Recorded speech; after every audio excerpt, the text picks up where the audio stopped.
justement, si on parle de tout ça, donc le titre de ta trilogie, c'est Variante 9. Ouais. Donc, d'où vient cette fantastique idée pour ce titre? C'était une On demande galère pas absolue. souvent, hein. On demande pas souvent. Non, mais je trouve que c'est original. On le voit pas forcément venir, un titre comme Ouais. ça. Et je trouve on pose pas souvent aux auteurs pourquoi on a intitulé son livre comme ça. Et moi, ça m'intéresse. Alors, à la base, quand j'ai commencé à écrire mes histoires, qui étaient des histoires de personnages qui avaient des espèces de mutations qui leur donnaient des pouvoirs psychiques.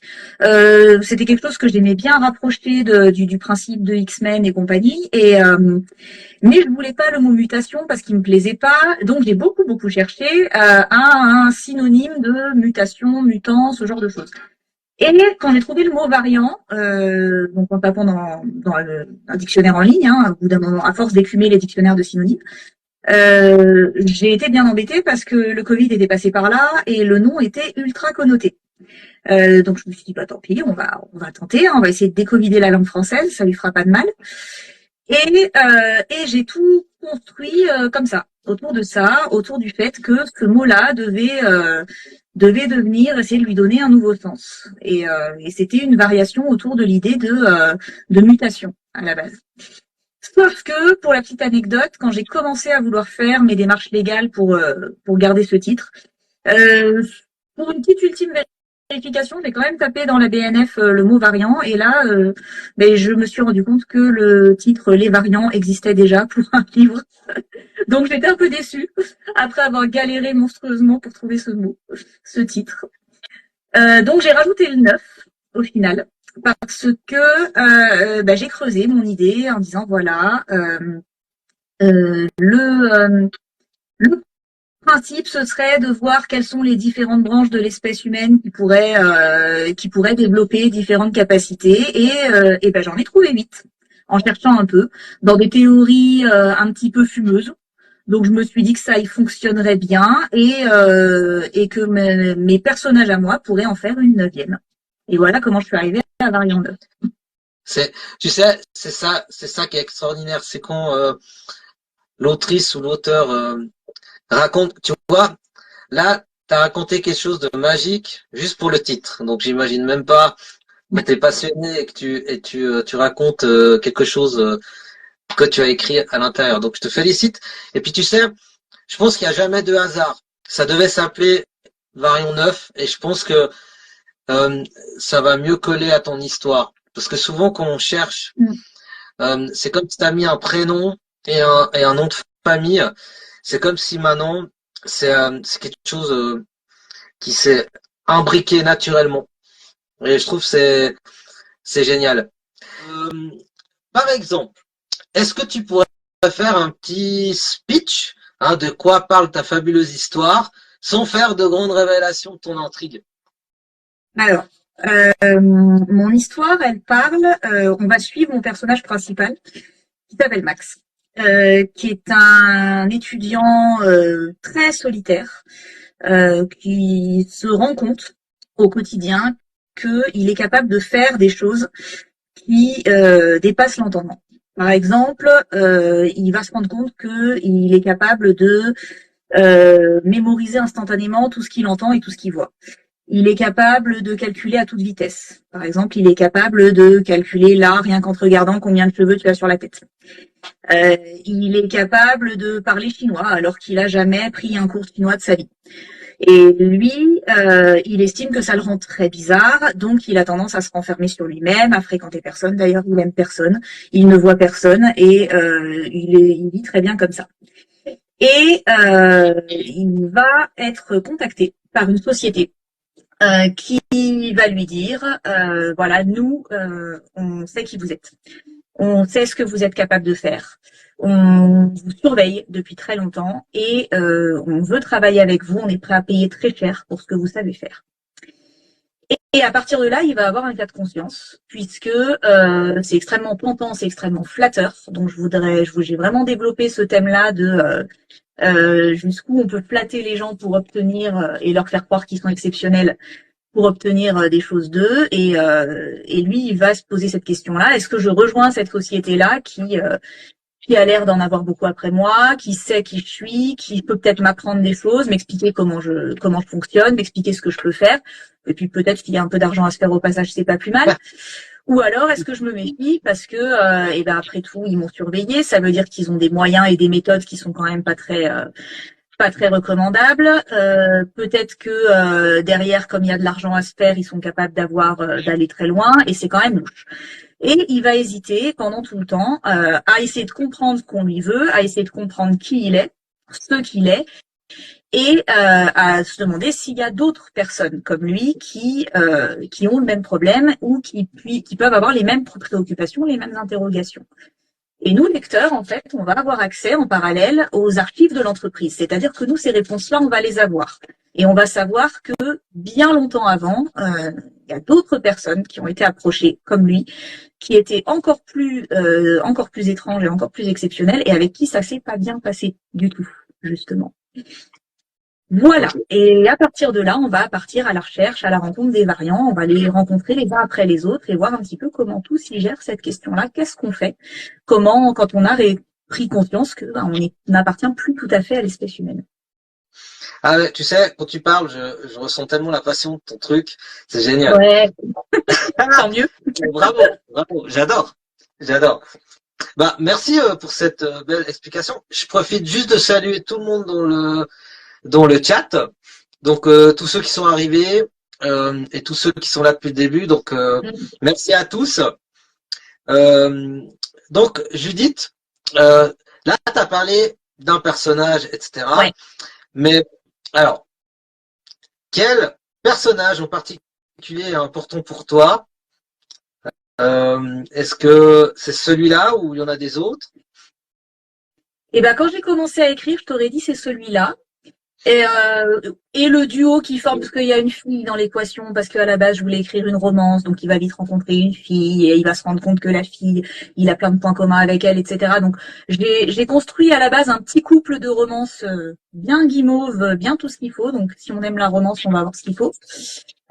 Et en fin de compte, arrivé à la fin du troisième, il y a deux personnages que j'aime beaucoup. Il y a l'antagoniste qui s'appelle Manuel, qui au début n'est pas un antagoniste, mais qui va vite le devenir parce que pour le coup c'est celui qui n'a pas de cas de conscience. C'est-à-dire que lui, il a très bien compris que il était capable de faire des choses exceptionnelles, qu'il avait les capacités d'écraser les humains et qu'il va pas s'en priver s'il en a l'occasion, et devenir riche au passage. Et lui, c'est un personnage qui a beaucoup séduit mes lecteurs. Il aime beaucoup, qui lui trouve, alors que moi je l'ai conçu comme un antagoniste vraiment, il lui trouve plein de qualités, il le trouve très attachant, mes lecteurs, et je trouve que c'est un personnage que j'ai voulu très complexe. Et ouais, essayer de plonger un peu dans son passé et d'imaginer comment il a pu devenir comme ça, comment il a pu renoncer à toute son éthique et se lancer complètement dans une histoire où il en a strictement rien à faire du monde autour de lui. C'était passionnant et je trouve que ce personnage est vraiment un personnage qui me tient à cœur, que j'ai beaucoup travaillé jusqu'au bout et c'est celui qu'on voit le plus évoluer peut-être sur les 3 tomes. Donc ça, c'est un personnage qui me plaît beaucoup. Et le deuxième qui me plaît beaucoup, c'est un personnage qui est secondaire, mais je l'ai bien aimé parce que il s'appelle Nicolas. Et je l'aime bien parce qu'en fait, c'est le seul qui est pas variant dans l'histoire. Donc c'est le seul qui a pas de pouvoir. Il en faut toujours un. La question c'est est-ce qu'on est héros avec des pouvoirs ou est-ce qu'on peut être un héros sans pouvoir? Donc voilà. C'est bien. Il en faut toujours. Puis les personnages secondaires, ils sont très importants et plus qu'on croit. Parce que souvent, les personnages secondaires déclenchent des choses chez les principaux. Ah oui, non, mais tout à fait. Puis alors en plus, lui, c'est un personnage que j'aime beaucoup parce que c'est vraiment l'outsider. C'est un personnage qui va être exclu une grosse partie de l'intrigue, vu que comme il a pas de pouvoir, il fait pas partie des variants, donc tout le monde lui dit mais t'as rien à faire là. Et en plus, paradoxalement, c'est celui qui s'occupe de tout le monde et qui s'occupe des autres en permanence. Et ouais, c'est un personnage que j'ai beaucoup maltraité du coup, et pour lequel j'ai beaucoup d'attachement. Mais moi, par mon expérience, de toute façon, les Nicolas, c'est toujours des bons types. Hein. Ça doit être ça. Moi, tous les Nicolas que je connais, ils sont extraordinaires. Sans dire les noms des personnages, parce que peut-être c'est dans ton intimité, mais est-ce que dans ton livre, il y a un personnage qui te représente plus qu'un autre? Alors tous un petit peu à leur manière, ouais. Il y a mon héros Max, c'est un misanthrope fini qui n'aime pas les gens, qui est pas très sociable, qui aime pas faire d'efforts sur les codes sociaux. Et ça, c'est un trait de caractère que je retrouve chez moi. J'aime pas sortir. Je suis pas quelqu'un de très. J'aime pas bien me mêler à la foule. J'ai un côté très renfermé, casanier. Voilà, je cherchais le mot. Et ça, c'est un trait de caractère que j'ai beaucoup repris. Et mon héroïne, qui est la fille de l'histoire, Roxane, c'est un personnage qui a beaucoup de mal aussi avec les autres, avec la proximité des autres. Tous mes personnages ont un problème social, hein, de toute façon. Et, euh, et elle trouve que les autres, alors sans entrer dans les détails parce que sinon on révèle pas mal de choses, mais elle trouve que les autres font beaucoup de bruit, par exemple. Elle a beaucoup de mal à supporter le bavardage incessant des gens et moi j'ai beaucoup de mal avec le bruit. Je suis très bien dans le silence. Donc il y a plein de choses comme ça sur le rapport aux autres, la position dans les espaces, dans les grands espaces, etc. qui ressortent. Et ça c'est des choses que j'ai beaucoup mis dans mes personnages. Euh, après. Moi, j'ai 3 sœurs, alors les disputes frères et sœurs, je me suis régalée à les écrire aussi. Euh, j'ai Après sur les autres personnages, c'est des personnages qui sont plus fantasmés parce que c'est des antagonismes, c'est des personnages qui sont très entiers. Et j'ai bien aimé les construire à base de contradictions. Mais ces deux personnages-là, ouais, les deux héros, Max et Roxane, dans leur rapport aux autres et dans le fait qu'ils aiment ils ont plutôt envie de fuir les gens que de les écouter et de se laisser envahir par les gens. Ouais, c'est un trait de caractère qui est très très moi. C'est mon côté très laissez-moi tranquille. Alors, je remercie le public parce que grâce à ça, vous voyez, on a fait une question et une réponse assez enrichissante. Parce que, est-ce que tu as une astuce pour créer les personnages et surtout, euh, lorsque tu choisis leur nom, est-ce que ça vient d'une expérience personnelle? Par exemple, tu me dis, voilà, mon personnage s'appelle Nicolas, secondaire. Est-ce qu'il y a une raison qui s'appelle Nicolas? Ouais, il y en a une, mais c'est assez rigolo. En fait, les personnages. Alors la seule dont j'ai pas vraiment de raison, c'est l'héroïne qui s'appelle Roxane. Et c'est un prénom que j'adorais depuis très longtemps. Je me rappelle même plus pour quelle raison. Mais dans tous les textes de jeunesse que j'écrivais, il y avait une Roxane. Donc j'ai gardé ce prénom-là. Je me suis dit, ça, si jamais il y a une de mes sœurs qui passe par ici et qui entend ça, elle pourra le confirmer. Parce qu'elles ont entendu ça quand elles étaient gamines. C'est le seul. Les autres, je sais que soit c'est des références à des personnages qui existaient déjà dans des histoires que j'aimais bien, et je voulais y faire vraiment référence, soit c'est des prénoms que je suis allée chercher parce qu'ils avaient une signification particulière. Par exemple, mon héros s'appelle Maxime. On l'apprend assez tardivement d'ailleurs parce qu'en fait, on l'appelle Max pendant tout le roman. Et je l'aimais beaucoup quand j'ai écrit ma trilogie, les prénoms qui avaient un aspect un petit peu noble, un petit peu ancien, et auquel on pouvait donner un diminutif qui était très cool. Et j'avais appelé mon personnage pour ça. Bah tiens, voilà ma sœur qui est connectée, elle a raté la référence à elle. Ah, Et c'est jamais trop tard. voilà, Jamais trop tard. j'aurais dû en parler avant, ça l'aurait fait venir. Et, et donc du coup lui, je voulais qu'il ait un prénom qui sonne très noble, mais qui avait un diminutif qui était très moderne et voilà pourquoi il s'appelle Maxime mais que tout le monde l'appelle Max. Et comme je suis professeur de français, latiniste, très attachée à la langue française, je voulais des prénoms bien français, je voulais pas de Jennifer, de Jason, ce genre de choses. Je voulais vraiment que ça soit des choses qui viennent de ma culture et de ma langue et de mon domaine d'expertise à moi, en termes de prénoms.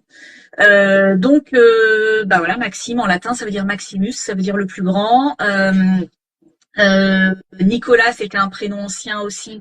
Et pareil, le personnage, on l'appelle Nico pendant les 3 tomes. L'essentiel des prénoms ont été choisis comme ça. Je voulais des prénoms qui soient vraiment très identifiés de ma langue et de quelque chose qui me corresponde bien. Après, il y en a qu'un qui est pas comme ça, et c'est le méchant d'ailleurs de l'histoire dès le début. Il a justement s'appelle William. Mais à part ça, les prénoms, c'est un sujet. Ça fait du mal un jour. Comment? Est-ce que quelqu'un qui s'appelle William t'a fait du mal un jour? Ben non, même pas. Mais je voulais qu'on sente que ce personnage-là, il n'était pas tout à fait dans le même mood que les autres, et qu'on le sente dès le départ. Et après, pour concevoir les personnages en soi, quand j'ai écrit le premier tome, tout est vu du point de vue de Max. Donc du coup, j'avais qu'un seul personnage à concevoir, et c'était bien pratique. C'est ce qui rend le roman parfois un petit peu superficiel. On voit que c'est une entrée en matière.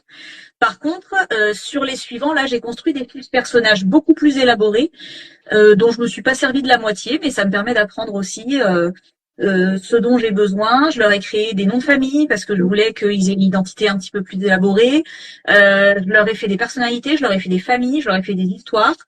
Et puis parfois je m'en suis servi, parfois pas. Mais j'ai fait des fiches d'identité très précises parce que je voulais vraiment que ça soit cohérent et que ce soit des personnages auxquels on s'attache beaucoup, et qu'ils aient du coup une histoire, un background, qu'ils aient une personnalité, qu'ils aient leurs faiblesses, qu'ils aient les trucs pour lesquels on va les détester notamment, parce que je trouve que c'est très facile de j'aime bien avoir des personnages avec des défauts.